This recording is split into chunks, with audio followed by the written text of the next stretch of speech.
আমার নাম ডক্টর ব্যাস, একজন মেডিকেল ডাক্তার। আমরা এখানে এসেছি সার্বজনীন ভ্রাতৃত্ব নিয়ে নতুন কিছু কথা শুনতে। আমরা এখানে ইসলাম ধর্মের ওপর কোনো লেকচার শুনতে আসিনি। আমি এখানে আপনাকে অনুরোধ করব, আপনি বলুন এই পৃথিবীর ভ্রাতৃত্ববোধের কিছু কথা। এখন এটা সার্বজনীন ভ্রাতৃত্ব। আমি এখানে জানতে আসিনি বিশ্বজগতের অন্য কোথাও আমাদের কোনো ভাই আছে কিনা। ইন্ডিয়াতে অনেক ভাই আছে, তাই আমরা ইন্ডিয়ান ভ্রাতৃত্বের কথা বলবো। আর এই দেশে মানুষের ভ্রাতৃত্ব কিভাবে দেশের ইতিহাসকে গত 100 বছরে কতখানি প্রভাবিত করতে পেরেছে। ভাই, আপনি খুব সুন্দর প্রশ্ন করেছেন, খুবই প্রাসঙ্গিক প্রশ্ন। তিনি বললেন যে আজকে তিনি এসেছেন সর্বজনীন ভ্রাতৃত্বের কথা শুনতে, আর আমি এখানে বলেছি শুধুমাত্র এই পৃথিবীর ভ্রাতৃত্বের কথা। আর এই পৃথিবীর বাইরেও কি কোনো ভ্রাতৃত্ব আছে? আপনি একজন ডাক্তার, আলহামদুলিল্লাহ। আর আমার লেকচার যদি শোনেন, যদি আপনি একটু মন দিয়ে শোনেন, আমি বলেছি আমরা এক সর্বশক্তিমান ঈশ্বরে বিশ্বাস করি, যিনি এই পৃথিবী সমূহের প্রতিপালক, রাব্বুল আলামিন। পৃথিবী সমূহের প্রতিপালক অর্থাৎ বিশ্বজগতের প্রতিপালক আমাদের এই পৃথিবী সহ। এই ভ্রাতৃত্বটা হলো বিশ্বজগতের, পৃথিবীর অথবা ইন্ডিয়ার। আপনি কি বলেন? হ্যাঁ ভাই, ঠিক আছে, আগে উত্তরটা শোনেন। এক এক করে আমি আপনাদের সবার প্রশ্নের উত্তর দিয়ে দেব। আগে এই উত্তরটা দিয়ে তারপরে আপনার প্রশ্নে আসছি, সমস্যা না। আমি এখানে আছি, আপনাদের সবার প্রশ্নের উত্তর দেবো ইনশাল্লাহ। প্রথমে এই ভদ্রলোকের উত্তর দেই। তিনি যে প্রশ্ন করেছেন সেটার উত্তর আগে দেই। তিনি আমার কাছে ভ্রাতৃত্ব সম্পর্কে জানতে চেয়েছেন। আর সর্বজনীন ভ্রাতৃত্ব শুধুমাত্র এই পৃথিবীর ভ্রাতৃত্বকেই বোঝায় না। আর পবিত্র কোরআনের কথা অনুযায়ী সূরা আল শুরার 29 নম্বর আয়াতে উল্লেখ আছে যে আল্লাহ সুবহানাহু ওয়া তাআলা এই আকাশমণ্ডলী আর পৃথিবী সৃষ্টি করেছেন আর সেখানে জীবজন্তু ছড়িয়ে দিয়েছেন। তার অর্থ পবিত্রকরণ বলছে যে এই পৃথিবী ছাড়াও এই বিশ্বজগতে অনেক প্রাণী আছে। পৃথিবী ছাড়া অন্য গ্রহেও প্রাণী আছে। বিজ্ঞান এখনো এটা প্রমাণ করতে পারেনি যে পৃথিবীর বাইরেও আরো জীবন আছে। আপনারা জানেন যে বিজ্ঞানীরা এখন রকেট, স্যাটেলাইট, আরো কত কিছু এগুলো পাঠিয়ে দেখছে যে কোথাও প্রাণী আছে কিনা। এখনো প্রমাণিত হয়নি। বিজ্ঞান বলছে এটার সম্ভাবনাই বেশি। তবে কোরআন বলছে এই পৃথিবীর বাইরেও প্রাণ আছে। আমরাও এটা বিশ্বাস করি। সর্বজনীন ভ্রাতৃত্ব শুধুমাত্র এই পৃথিবীর জন্য নয়, এটা অন্যান্য সমস্ত পৃথিবীর জন্য। আর আপনি ঠিকই বলেছেন, এই ভ্রাতৃত্ব ইন্ডিয়ার জন্য, পুরো পৃথিবীর জন্য। আর এই ভ্রাতৃত্ব বজায় রাখার জন্য যদি আমার লেকচার শুনে থাকেন তাহলে সেগুলো আমি বলবো না।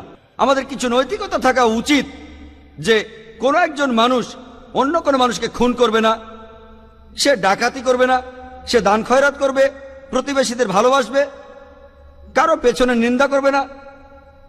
সে খেয়াল রাখবে যখন সে ভরপেটে থাকে তখন যেন তার প্রতিবেশীও ভরপেটে থাকে। সে খেয়াল রাখবে সে যেন মদ পান না করে। মাদকদ্রব্য সর্বজনীন ভ্রাতৃত্বকে ছড়ানোর পথে একটা বাধা। পেছন থেকে নিন্দা করবে না, সে কারো নিন্দা করবে না। আর এভাবে কাজ করলে সর্বজনীন ভ্রাতৃত্ব শুধুমাত্র ইন্ডিয়ায় নয়, শুধু এই পৃথিবীতেই নয়, পুরো বিশ্বজগতে বিরাজ করবে। হতে পারে যে আপনি আমার পুরো লেকচার মন দিয়ে শোনেননি। আমার লেকচার আলহামদুলিল্লাহ এই বিষয়টার উপরই ছিল সেটা। আর এখানে আমি ইন্ডিয়া, আমেরিকা, এই পৃথিবী আর পুরো বিশ্বজগতের কথা বলেছি। আর এটা শুধু তখনই বিরাজ করবে যদি সব ধর্মের অনুসারীরা বিশ্বাস করা শুরু করে যে সৃষ্টিকর্তা, পুরো মানবজাতির স্রষ্টা, সকল প্রাণীর স্রষ্টা, হোক সেটা ইন্ডিয়ায়, হোক আমেরিকায় অথবা পৃথিবীর বাইরে, আমাদের সৃষ্টিকর্তা কেবলমাত্র একজনই। আর প্রত্যেকটা ধর্মেই আসলে বলে থাকে একজন সৃষ্টিকর্তার কথা, যেটা আমি আগেই খুলে বলেছি। ঈশ্বরের ধারণা সম্পর্কে বিস্তারিত জানার জন্য আমি একটা লেকচার দিয়েছি। প্রধান ধর্মগুলোতে ঈশ্বরের ধারণা, এখানে অন্যান্য ধর্মে ঈশ্বরের ধারণা সম্পর্কে বিস্তারিত বলা হয়েছে, যেমন শিখ ধর্ম আর পার্সি ধর্ম ইত্যাদি। এখানে বিস্তারিত বলা আছে। যদি আপনি আরো বিস্তারিত জানতে চান কিভাবে ভ্রাতৃত্ব বজায় থাকবে, আপনারা আমার এই ভিডিও ক্যাসেটটা কিনে নিয়ে গিয়ে দেখতে পারেন। এই ক্যাসেটটা বাইরে যে কোনো ভিডিও দোকানে পাবেন।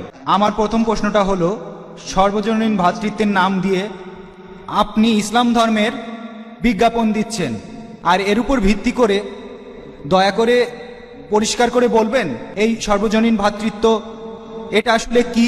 যদি আপনি সর্বজনীন ভ্রাতৃত্বের কথা বলেন তখন আপনাকে সব মানুষের ভ্রাতৃত্ব মেনে নিতে হবে, হোক সে মুসলিম অর্থাৎ ইসলাম ধর্মের অনুসারী অথবা অমুসলিম, যাদেরকে আপনি কাফের বললেন। এখানে আপনি বলতে পারতেন মুসলমান ভ্রাতৃত্ব, তাহলে ঠিক হতো। ভাই, আপনি বললেন যে সর্বজনীন ভ্রাতৃত্বের নামে আমি ইসলামের বিজ্ঞাপন দিচ্ছি। মনে করুন আমি সবচেয়ে ভালো কাপড়টার মার্কেটিং করছি। ধরেন রেমন্ডের কাপড় সবচেয়ে ভালো, তাহলে তো আমি রেমন্ড সম্পর্কে ভালো কথাই বলবো, যদি রেমন্ড সবচেয়ে ভালো হয়। যাই হোক, আমার কোনো রেমন্ডের কাপড় নেই, এটা একটা উদাহরণ। আমি রেমন্ডের কোনো ডিলার নই, কিন্তু যদি রেমন্ডের কাপড়টা ভালো হয় আর যদি ভালো কাপড় নিয়ে কথা হয়, তখন আমি রেমন্ডের কথাই বলবো। ধরুন আমি কথা বলছি এই পৃথিবীর সেরা ডাক্তার নিয়ে, এই পৃথিবীর, আর সেখানে একজন ডাক্তারের নাম XYZ, তিনি সেরা ডাক্তার হলে আমি সে কথা বলবো, হ্যাঁ। তাই একইভাবে সর্বজনীন ভ্রাতৃত্ব, আমি আগেও বলেছি, ইসলাম সর্বজনীন ভ্রাতৃত্বের কথা বলে আর এটা অর্জনের উপায়ও বলে দেয়। আপনার প্রশ্ন ছিল সর্বজনীন ভ্রাতৃত্বে একজন মুসলিম কোনো অমুসলিমকে ভাই বলতে পারে কিনা, নাকি মুসলিমরাই ভাই ভাই। ইসলামের সর্বজনীন ভ্রাতৃত্বে পৃথিবীর সব মানুষই আমাদের ভাই, এ কথাটা আমি পরিষ্কারভাবে বলেছি। আমি শব্দ নিয়ে খেলা করছি না, পরিষ্কার বলেছি। তবে হতে পারে যে আপনি খেয়াল করেননি, পবিত্র কোরআনে সূরা হুজুরাতের 13 নম্বর আয়াতে উল্লেখ আছে যে يا أيها الناس إنا خلقناكم من ذكر وأنثى وجعلناكم شعوبا وقبائل لتعارفوا إن أكرمكم عند الله أتقاكم إن الله عليم خبير। অর্থাৎ হে মানুষ, আমি তোমাদেরকে সৃষ্টি করিয়াছি একজন পুরুষ ও একজন নারী হইতে, আর তোমাদেরকে বিভক্ত করিয়াছি বিভিন্ন জাতি গোত্রে, যাহাতে তোমরা অপরের সহিত পরিচিত হইতে পারো। এজন্য নয় যে অন্যকে ঘৃণা করিবে। আর তোমাদের মধ্যে আল্লাহর নিকট সেই ব্যক্তি মর্যাদা সম্পন্ন অধিক, যে তোমাদের মধ্যে অধিক মুত্তাকি, যে অধিক ন্যায়পরায়ণ, যে অধিক ধার্মিক, যে আল্লাহকে মেনে চলে। তাহলে এই ব্যক্তিই হবে আল্লাহর কাছে অধিক মর্যাদা সম্পন্ন।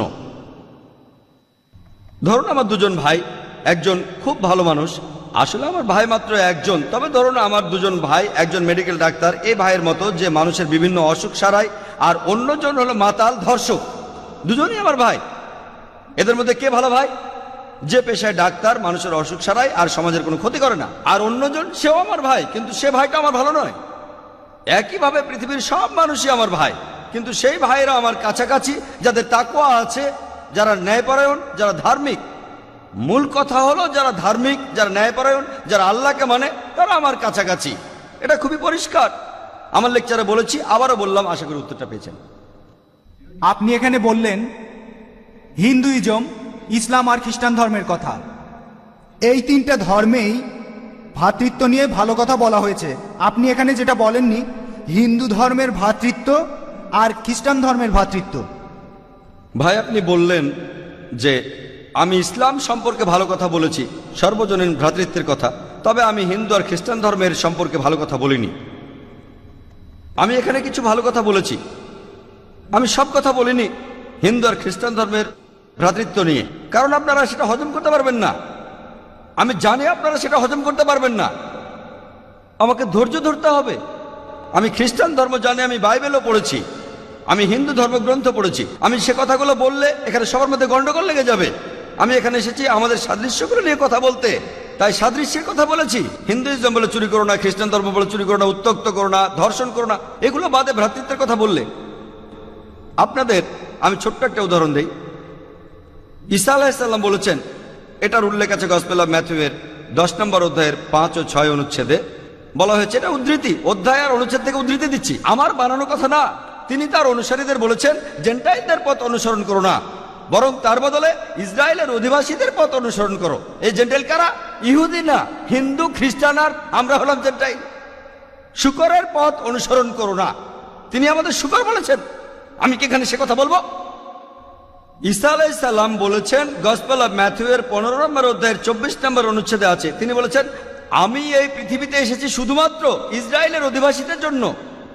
আমি এখানে বাইবেল থেকে উদ্ধৃতি দিচ্ছি, তার অর্থ এই ধর্মটা শুধুমাত্র ইহুদিদের জন্য, এটা পুরো বিশ্বের জন্য নয়। পৃথিবীর অনেক ধর্মই মানুষকে সন্ন্যাস ব্রত শেখায়, সন্ন্যাসীর জীবন। যদি ঈশ্বরের কাছে যেতে চান, এই পৃথিবীকে পরিত্যাগ করতে হবে, পৃথিবীর জীবনকে পরিত্যাগ করতে হবে। বেশিরভাগ ধর্ম এই কথা বলে, হিন্দুইজম বলে, খ্রিস্টান ধর্ম বলে, ঈশ্বরের কাছে যেতে হলে পৃথিবীকে ত্যাগ করতে হবে। পবিত্র কোরআনের মধ্যে সূরা হাদীদের 27 নম্বর আয়াতে উল্লেখ আছে যে ইসলাম সন্ন্যাসবাদের বিরুদ্ধে। সন্ন্যাসবাদকে কোনো অনুমতি দেওয়া হয়নি ইসলামে। প্রিয় নবী বলেছেন সন্ন্যাস ব্রত চলবে না। এটার উল্লেখ আছে সহিহ বুখারীর 7ম খণ্ডে, বুক অফ নিকাহ 3য় অধ্যায়ের 4 নম্বর হাদিসে। হে যুবক যুবতী, যাদের বিয়ে করার সামর্থ্য আছে অবশ্যই বিয়ে করবে, হাদিসে কথা বলছে। যদি কথা মেনে নেই, পৃথিবীকে পরিত্যাগ করলে আপনি ঈশ্বরের কাছাকাছি যাবেন। আর যদি সব মানুষই আজ থেকে পৃথিবী পরিত্যাগ করে, তাহলে আগামী 100 বা 150 বছরের মধ্যে এই পৃথিবীতে একজন মানব সন্তান আর জীবিত থাকবে না। যদি পৃথিবীর সব মানুষের নিয়ম মেনে চলে, সর্বজনীন ভ্রাতৃত্ব কোথায় থাকবে? সেজন্য ভাই আমি এখানে শুধু ভালো কথাগুলোই বলছি। যদি আপনারা অন্য ধর্ম সম্পর্কে জানতে চান, এটা আমার কাজ, আমি সত্যি কথাই বলবো। পবিত্র কোরআনে সূরা ইসরার 81 নম্বর আয়াতে উল্লেখ আছে, وقل جاء الحق وزهق الباطل إن الباطل كان زهوقا। যখন সত্য আসিয়াছে তখন মিথ্যা বিলুপ্ত হইয়াছে, কারণ মিথ্যা তার প্রাকৃতিক কারণে বিলুপ্ত হইবে। আশা করি উত্তরটা পেয়েছেন। আমার নাম মাধব ফারকে। আপনি আপনার লেকচারে বললেন যে ঈশ্বর হলেন, আল্লাহ হলেন নিরাকার, প্রতিমূর্তি ছাড়া। হিন্দু ধর্মেও একই কথা আছে। কিন্তু তাহলে মুসলমানরা হজ করার সময় তাদের তীর্থস্থানকে কেন পূজা করে? কেন তারা কাবা ঘরকে উপাসনা করে? ভাই আপনি খুব সুন্দর একটা প্রশ্ন করেছেন, যে যখন ইসলামে ঈশ্বরের কোনো প্রতিকৃতি নেই, আল্লাহ সুবহানাহু ওয়া তাআলার কোনো আকার নেই, তাহলে মুসলমানরা কেন তীর্থস্থানকে পুজো করে? সেটা হলো কাবা শরীফ হজ করার সময়। ভাই এটা একটা ভুল ধারণা। কোনো মুসলিম কখনোই কাবাকে পুজো করে না। এটা ভুল ধারণা অমুসলিমদের মধ্যে যে মুসলমানরা কাবা শরীফকে পুজো করে। আমরা কেউ কাবা শরীফকে পুজো করি না। আমরা পুজো করি একমাত্র আল্লাহ সুবহানাহু ওয়া তাআলাকে। তাকে আমরা পৃথিবীতে দেখতে পাই না। আমরা যেটা বলি যে কাবা শরীফ হলো আমাদের কেবলা। কেবলা একটা আরবি শব্দ যার অর্থ হলো একটা দিক। কাবা হলো আমাদের কেবলা, কারণ আমরা মুসলিমরা একতায় বিশ্বাস করি, সব সময় একতা। যেমন ধরুন আপনি যখন প্রার্থনা করছেন আল্লাহ সুবহানাহু ওয়া তাআলার কাছে, যখন সালাহ আদায় করেন, কেউ হয়তো বলবে উত্তর দিকে মুখ করে দাঁড়ায়, কেউ বলবে দক্ষিণ দিকে মুখ করে দাঁড়ায়, কেউ হয়তো বলবে পূর্ব দিকে, কেউ বলবে পশ্চিম দিকে। কোন দিকে দাঁড়াবো?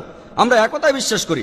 আর এই একতার জন্য পুরো পৃথিবীর সমস্ত মুসলমান আমাদেরকে নির্দেশ দেওয়া হয়েছে যে কিবলার দিকে মুখ করে দাঁড়াতে হবে। এটা পুজো করা হচ্ছে না, এটা একটা দিক। আর প্রথম যারা পৃথিবীর ম্যাপ এঁকেছিল তারা ছিল মুসলমান। মুসলমান যখন পৃথিবীর ম্যাপ এঁকেছিল, সেখানে দক্ষিণ মেরু ছিল উপরে, উত্তর মেরু নিচে, আর কাবা ছিল একেবারে কেন্দ্রে।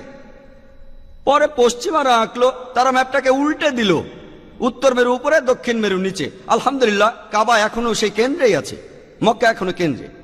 আর মক্কাকে কেন্দ্রে রেখে পৃথিবীর যে কোনো জায়গার যে কোনো মুসলমান যদি সে উত্তর দিকে থাকে কাবা শরীফের, তাহলে দক্ষিণে ফিরে দাঁড়াবে। আর যদি সে কাবা শরীফের দক্ষিণে থাকে তাহলে উত্তর দিকে ফিরে দাঁড়াবে। সারা পৃথিবীর সমস্ত মুসলমান একদিকে মুখ করে দাঁড়ায়। কাবা শরীফ আমাদের কেবলা বা দিক। মুসলমানরা একে পুজো করে না। আর যখন আমরা হজে যাই, হজ পালন করি, আমরা কাবার চারপাশে প্রদক্ষিণ করি। আমরা কাবার চারপাশে প্রদক্ষিণ করি কারণ সবাই জানে যে সব বৃত্তেরই মাত্র একটাই কেন্দ্র আছে। তাই আমরা কাবার চারপাশে প্রদক্ষিণ করি আর সাক্ষ্য দেই কেবলমাত্র একজন ঈশ্বর। আমরা কাবাকে পুজো করি না। আর ইসলাম ধর্মের দ্বিতীয় খলিফা হযরত ওমর রাদিয়াল্লাহু তাআলা আনহু তিনি বলেছেন, এটার উল্লেখ আছে সহিহ মুসলিমে, বুক অফ হজের 2য় খণ্ডে। হযরত ওমর রাদিয়াল্লাহু তাআলা আনহু বলেছেন যে আমি কালো পাথরকে চুমু দেই, অর্থাৎ আল হাজরে আসওয়াদ, শুধুমাত্র এই কারণে যে আমাদের নবীজি চুমু দিয়েছিলেন। তা না হলে এই কালো পাথর আমাদের কোনো ক্ষতি করবে না, কোনো উপকারও করবে না। ইসলাম ধর্মের দ্বিতীয় খলিফা হযরত ওমর রাদিয়াল্লাহু তাআলা আনহু তিনি একথা নিশ্চিত করে বলেছেন যে কোনো মুসলিমই কালো পাথরকে পুজো করে না। এটা আমাদের কোনো ক্ষতি করবে না, আবার কোনো উপকারও করবে না। আর আরেকটা দৃষ্টান্ত আছে যে আমাদের নবীজির সময়ে সাহাবাগণ, নবীজির সঙ্গী সাথীরা, তারা এমনকি কাবার উপরে দাঁড়িয়ে আজান দিয়েছেন। আজান হলো আহ্বান সালার জন্য। লোকে একসময় কাবার উপর দাঁড়িয়ে আজান দিয়েছে। আপনাদের প্রশ্ন করি, কোন মূর্তি পূজারী কি তার পূজনীয় মূর্তির উপর কখনো দাঁড়ায়? এভাবে আমরা প্রমাণ করতে পারি কোন মুসলিম কখনোই কাবাকে পুজো করেনি। কাবা আমাদের কেবলা, আর আমরা উপাসনা করি একমাত্র আল্লাহ সুবহানাহু ওয়া তাআলার, যাকে আমরা দেখতে পাই না। আশা করি উত্তরটা পেয়েছেন।